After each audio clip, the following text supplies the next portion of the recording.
Good afternoon, friends. Soon after I was informed about this award for government service, I had second and even third thoughts about accepting it. I wondered about the propriety of accepting an award from a higher education institution, given CHED's regulatory function. Also, having generally kept a low profile at my job, except for a few notable exceptions and not by choice, I was somewhat uncomfortable about the possible attention I would get, particularly having my face on a huge tarp along Katipunan. Have you seen it? But perhaps my greatest doubts came from the fact that past awardees for government service had spent a lifetime in government. I, on the other hand, had not. Prior to CHED, I spent over 25 years here at the Ateneo, and then 13 years as president of Miriam College. I must confess, however, that sometimes my 7 years, 2 months, and 6 days at the Commission on Higher Education have felt like a lifetime. I never imagined that I would be working in government. In fact, I would occasionally tell my children that if I began to sound as though I was seriously considering a government position, they had my permission to shoot me. To this, they responded, "No, Mom, but we might lock you up." Well, obviously, they didn't lock me up. But when President Aquino announced that I was appointed chair of CHED, my children wanted to know what made me change my mind. A fair question. The simplest answer was timing. CHED came at the right time in my life. I had just completed my term as president of Miriam College, and I was ready for a new challenge. But the more important reason was that I felt then, as I still do today, that change in our country is necessary, that change is possible, that government has a primary role in effecting change, and that I wanted to do my part. And what a journey it has been.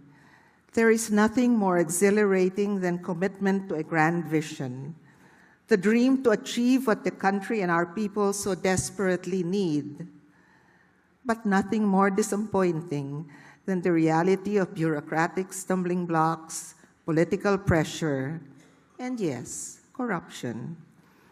A high government position introduces one to the awesome power for good possessed by the state, the tremendous possibilities that can be achieved with enlightened policy and political will. But then again, one must contend with realities of inertia, parochial and petty concerns, and personal interest. I have learned the importance of searching for the wise combination of courage, sticking to principles, never forgetting why I am in this job in the first place. At the same time, being prudent, knowing when to speak out and when to remain silent, when to act and when to wait. I am forced to be acutely aware of politics and power. Often I pray for the wisdom to make the judgment when to stand firm and when some compromise is necessary, but always keeping in sight the line that I will never cross. Some thoughts on higher education. Higher education performs a distinct social function. At the macro level, it serves as an instrument for poverty alleviation, human capital formation, and national development and global competitiveness. At the micro level, it expands and enhances career and life choices and chances of individuals, produces persons with humanist values, a desire to serve their communities and the Filipino nation, academic, behavioral, and technical skills, the ability to think through the ethical and social implications of their actions, and the competency to learn continuously and live meaningfully in today's complex world.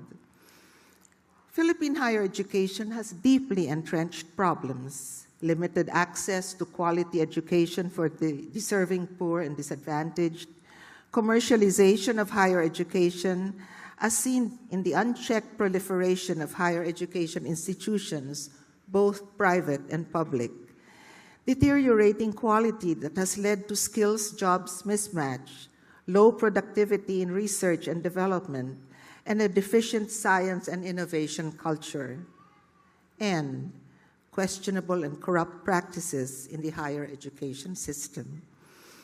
At the Commission on Higher Education, we have pursued initiatives to open up access to higher education, ensuring steady and sustainable support for state universities and colleges, while at the same time leveling the playing field between public and private education, aligning quality program standards to achieve desirable learner outcomes within a lifelong learning paradigm, establishing academe industry and academe community linkages, strengthening interagency partnerships in support of government reforms such as K-12 and the Philippine Qualifications Framework, laying the foundations for global academic partnerships, building up the research capability of universities, supporting leading-edge research that translates into technological innovations as well as viable solutions to persistent problems,